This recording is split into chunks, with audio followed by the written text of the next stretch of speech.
ಶ್ರೀ ಗುರುಭ್ಯೋ ನಮಃ. ಶ್ರೀ ಸುಬ್ರಹ್ಮಣ್ಯ ಭುಜಂಗ ಸ್ತೋತ್ರ ಶ್ಲೋಕ 23. ಸಹಸ್ರಾಂಡ ಭೋಕ್ತ ತ್ವಯಾ ಶೂರನಾಮ ಹತಸ್ತಾರಕಃ ಸಿಂಹವಕ್ತ್ರಶ್ಚ ದೈತ್ಯಃ ಮಮಾಂತರ್ಹೃದಿಸ್ಥಂ ವನಕ್ಲೇಶಮೇಕಂ ನಹಂಸಿ ಪ್ರಭೋ ಕಿಂ ಕರೋಮಿ ಕ್ವಯಾಮಿ. ಭಗವತ್ಪಾದರು ಸುಬ್ರಹ್ಮಣ್ಯನಲ್ಲಿ ಪ್ರಾಣ ಹೋಗುವಂತಹ ಸಮಯದಲ್ಲಿ ನೀನು ನನ್ನನ್ನು ಕಾಪಾಡಬೇಕು, ಈಗಲೇ ನಿನಗೆ ಅನೇಕ ನಮಸ್ಕಾರಗಳು, ಅನೇಕ ಪ್ರಾರ್ಥನೆ ಅಂತ ಹೇಳಿದರು. ಈ ಶ್ಲೋಕದಲ್ಲಿ ಮತ್ತು ಮುಂದಿನ ಶ್ಲೋಕದಲ್ಲಿ ಹೇಳ್ತಾರೆ, ಪ್ರಾಣ ಹೋದ ಮೇಲೆ ಕಾಪಾಡ್ತೀಯ ಸರಿ, ಅಥವಾ ಹೋಗುವಂತಹ ಸಮಯದಲ್ಲಿ ಕಾಪಾಡ್ತೀಯ ಅಂತ ಭಾವನೆ, ವಿಶ್ವಾಸ ಎಲ್ಲ ಇದೆ. ಆದರೆ ಈಗ ಜೀವ ಇದೆಯಲ್ಲ ಈ ಶರೀರದೊಳಗಡೆ, ಅದನ್ನು ನೀನು ಕಾಪಾಡಬೇಕು. ಮನಸ್ಸಿನಲ್ಲಿ ಕ್ಲೇಶವೋ ಕ್ಲೇಶ, ಅನೇಕ ಜನ್ಮಗಳಿಂದ ಮಾಡಿಕೊಂಡು ಬಂದಿರುವಂತಹ ಈ ಸಂಸ್ಕಾರಗಳು ಒಳಗಡೆ ಕೂತ್ಬಿಟ್ಟಿದೆ. ಅದು ನನಗೆ ಮನಃಶಾಂತಿಯನ್ನು ಕೊಡ್ತಾ ಇಲ್ಲ. ನೀನು ಎಂತೆಂಥ ದೈತ್ಯರನ್ನು, ರಾಕ್ಷಸರನ್ನೆಲ್ಲ ಸಂಹಾರ ಮಾಡಿದ್ಯಾ. ಅವ್ರನ್ನೆಲ್ಲ ಸಂಹಾರ ಮಾಡಿರುವಂತಹ ನೀನು ನನ್ನ ಮನಸ್ಸನ್ನು ನಿನಗೆ ಸಂಹಾರ ಮಾಡೋಕ್ಕೆ ಕೊಲ್ಲೋಕ್ಕಾಗ್ತಿಲ್ವ? ಕೊಲ್ಲೋದು ಈ ಕ್ಲೇಶವನ್ನು ಹೋಗ್ಸೋಕ್ಕೆ ನಿನಗಾಗಲ್ವ?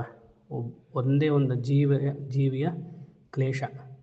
ಆದರೆ ನೀನು ಸೂರಪದ್ಮ ಅನ್ನುವಂತಹ ದೈತ್ಯನನ್ನು ಕೊಂದಿದ್ದೀಯಾ, ತಾರಕಾಸುರ, ಸಿಂಹವಕ್ತ್ರ ಅವ್ರನ್ನೆಲ್ಲ ಸಂಹಾರ ಮಾಡಿದ್ದಿಲ್ಲ, ಯಾಕೆ ನನ್ನ ಮನಸ್ಸನ್ನು ಮಾತ್ರ ಬಿಟ್ಟೆ ಅಂತ ಈ 23ನೇ ಶ್ಲೋಕದಲ್ಲಿ ಕೇಳ್ತಾ ಇದ್ದಾರೆ. ಸಹಸ್ರಾಂಡ ಭೋಕ್ತ ತ್ವಯಾ ಶೂರನಾಮ ಹತಃ. ಶೂರನಾಮ ಇಲ್ಲಿ ತಮಿಳಲ್ಲಿ ಸೂರಪದ್ಮ ಅಂತ ಹೇಳ್ತಾರೆ. ಈಶ್ವರ ಅವನಿಗೆ ವರ ಕೊಟ್ಟಿದ್ದ, ಅನೇಕ ಬ್ರಹ್ಮಾಂಡಗಳನ್ನು ಆಳುವಂತಹ ಶಕ್ತಿ ನಿನಗಿದೆ, ಅದೇ ವರ. ಸಹಸ್ರಾಂಡ ಭೋಕ್ತ ತ್ವಯಾ ಸುಬ್ರಹ್ಮಣ್ಯ, ನೀನು ಈ ಶೂರನಾಮ ಅಂತ ಅಥವಾ ಸೂರಪದ್ಮ ಅಂತ ದೈತ್ಯ ಇದ್ದಾನಲ್ಲ, ಈಶ್ವರ ಅವನಿಗೆ ವರ ಕೊಟ್ಟನಲ್ಲ. ಸಹಸ್ರ ಅಂದರೆ ಇಲ್ಲಿ ಉಪಲಕ್ಷಣ, ಅನೇಕ ಬ್ರಹ್ಮಾಂಡಗಳು ಅಂತ. ಇದು ಸ್ಕಾಂದ ಪುರಾಣದಲ್ಲೂ ಇಲ್ಲಿ ಸಹಸ್ರ ಅಂತಿದ್ದಾಳೆ, ಅನೇಕ ಅಂತಿದೆ. ಅಂದರೆ ಸಹಸ್ರವಾಚಿ ಅನಂತ ಶಬ್ದ, ಎಷ್ಟು ಲಕ್ಷ ಅಂತ ತಗೊಳ್ಬೋದು, ಅನೇಕ ಅಂತಲೂ ತಗೊಳ್ಬೋದು. ಅಂದರೆ ಈ ಶ್ಲೋಕದಲ್ಲೇ ಗೊತ್ತಾಗುತ್ತೆ, ದೆರ್ ಆರ್ ಮಲ್ಟಿಪಲ್ ಯೂನಿವರ್ಸಸ್. ನಾವು ಬರೀ ಚತುರ್ದಶ ಲೋಕ ಅಂತ ಅಂದ್ಕೊಳ್ತೀವಿ, ಅಲ್ಲ. ಶಂಕರರ ಈ ಶ್ಲೋಕದಲ್ಲಿ ಹೇಳಿದರೆ ಅನೇಕ ಬ್ರಹ್ಮಾಂಡಗಳಿದೆ, ಲೆಕ್ಕವಿಲ್ಲದಿರಷ್ಟು.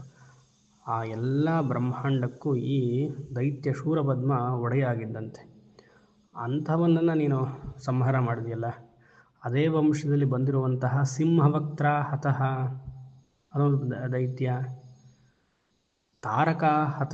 ತಾರಕಾಸುರನ್ನು ಕೊಂದೆಲ್ಲ ಒಂದೇ ವಂಶದವರು. ಇಲ್ಲಿ ತತ್ವಾರ್ಥವಾಗೂ ನಾವು ನೋಡ್ಬೋದು. ಈ ನಾವೆಲ್ಲ ಶಬ್ದಾರ್ಥವಾಗಿ ನೋಡ್ತಾ ಇದ್ದೀವಿ, ಶಬ್ದಕ್ಕದರ್ಥ. ಇದನ್ನೇ ತತ್ವಾರ್ಥವಾಗಿ ನೋಡಿದ್ರೆ ಭಗವದ್ಗೀತೆಯ 16ನೇ ಅಧ್ಯಾಯದಲ್ಲಿ ಬರ್ತಲ್ಲ, ತ್ರಿವಿಧಂ ನರಕಸ್ಯೇದಂ ದ್ವಾರಂ ನಾಶನಮಾತ್ಮನಃ ಕಾಮ ಕ್ರೋಧಂ ತಥಾ ಲೋಭಂ ತಸ್ಮಾತ್ ಏತತ್ರಯಂ ತ್ಯಜೇತ್ ಅಂತ. ಈ 3 ರಾಕ್ಷಸರು ನಥಿಂಗ್ ಬಟ್ ಕಾಮ ಕ್ರೋಧ ಲೋಭ. ಈ ಸಹಸ್ರಾಂಡ ಭೋಕ್ತ ಶೂರನಾಮ ಅನ್ನೋದು ಕಾಮ. ಮನಸ್ಸಿನಲ್ಲಿ ಸಹಸ್ರ ಅಂದರೆ ಅನೇಕ ಕಾಮನೆಗಳಿರುತ್ತೆ, ಅದನ್ನು ಗಳಿಸ್ಬೇಕು, ಇದನ್ನು ಗಳಿಸ್ಬೇಕು ಅಂತ. ಅದು ಗಳಿಸಲಿಲ್ಲ ಅಂದರೆ ತಾರಕಾಸುರ ನಂತರ ನಮಗೆ ಲೋಭ, ನನಗೆ ಮಾತ್ರಗಳು ಬರಬೇಕು, ಅವನಿಗೆ ಬರಬಾರ್ದು ಅಂತ. ಅದು ಸಿಗಲಿಲ್ಲ ಅಂದರೆ ಕ್ರೋಧ, ಸಿಂಹವಕ್ತ ನಂತರ ಕೋಪ ಮಾಡ್ಕೊಳ್ತೀವಿ. ಕಾಮ ಕ್ರೋಧ ಲೋಭ ನರಕಕ್ಕೆ ದ್ವಾರ ಅಂತ ಅಲ್ಲಿ ಗೀತೆ ತತ್ವಾರ್ಥ. ಅದನ್ನೇ ಇಲ್ಲೂ ಹೇಳ್ತಿರೋದು. ಅವ್ರನ್ನೆಲ್ಲ ಸಂಹಾರ ಮಾಡುವಂತಹ ಸುಬ್ರಹ್ಮಣ್ಯ ಸ್ವಾಮಿಯೇ. ಸುಬ್ರಹ್ಮಣ್ಯ ಅಂದ್ರೇನು? ಪ್ರಣವೋಪದೇಶ. ಪ್ರಣವ ಅಂದ್ರೇನು? ವೇದಾಂತ.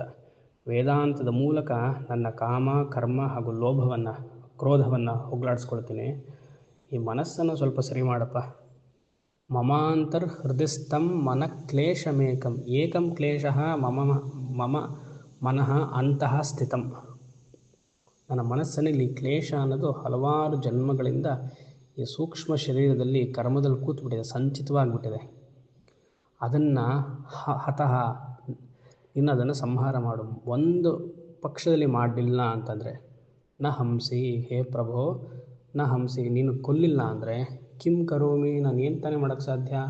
ಕ್ವಯಾಮಿ, ಎಲ್ಲಿ ಹೋಗಲಿ, ನೀನು ಬಿಟ್ಟರೆ ಎಲ್ಲಿ ಹೋಗಲಿ ಅಂತ ಆಚಾರ್ಯರು ಸುಬ್ರಹ್ಮಣ್ಯ ಸ್ವಾಮಿಯಲ್ಲಿ ಈ ಮನಸ್ಸನ್ನು, ಕೆಟ್ಟ ಮನಸ್ಸನ್ನು ಕೊಲ್ಲು, ಒಳ್ಳೆಯ ಮನಸ್ಸನ್ನು ಕೊಡುವಂಥ ಪ್ರಾರ್ಥನೆ ಮಾಡ್ತಿದ್ದಾರೆ. ಎಲ್ಲರಿಗೂ ಬೇಕಾಗಿರುವಂತಹ ಶ್ಲೋಕ. ನಾವೆಲ್ಲರೂ ಇದನ್ನು ಪಾರಾಯಣ ಮಾಡುವ. ಹರಿ ಓಂ.